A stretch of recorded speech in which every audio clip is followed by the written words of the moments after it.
want to talk in this video about a little secret in the therapy field. And I've seen this myself, but I hear it from my daughter, who is a 40-something trained therapist who interacts on the web and a lot with other women therapists.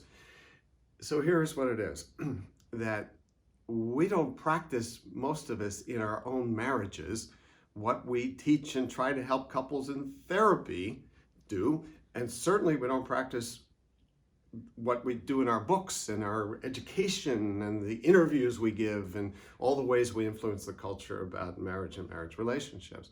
In other words, there's a gap there between our own lives and what we're offering professionally.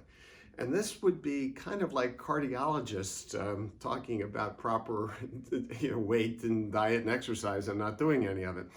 So what is that about? Well, it's about we're human beings, of course.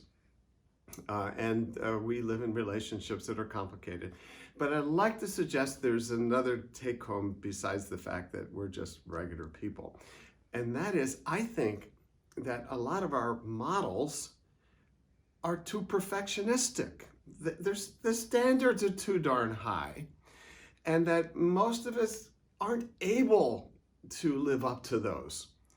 The highly effective communication, the getting into our vulnerable feelings and not just our angry feelings, and then looking at our own trauma, and okay, it's all good, and we do that all in our work with folks, but geez, then we melt down or we get defensive or blah, blah, blah.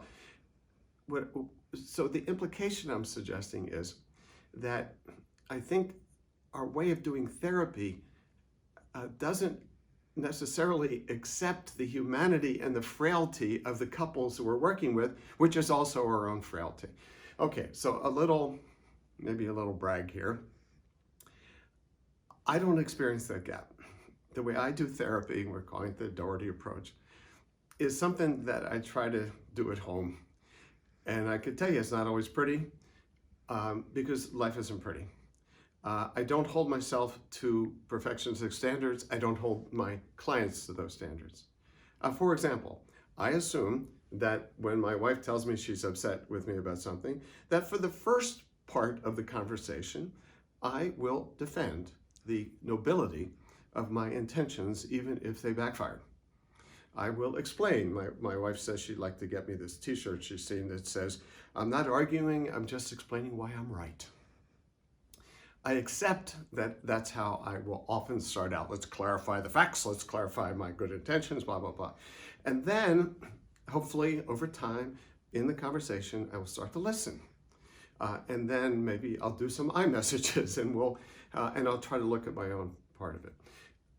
And so I don't experience shame and guilt for not living up to some standards in a pure, beautiful model.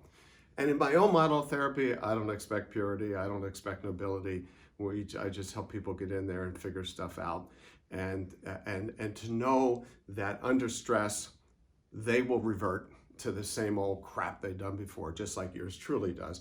And that the goal of therapy is to understand that crap and to figure out how not to let it get you so much, how not to let it do damage, and then grow as fallible human beings. Okay, so that's the little secret I wanted to talk about and about how I approach it.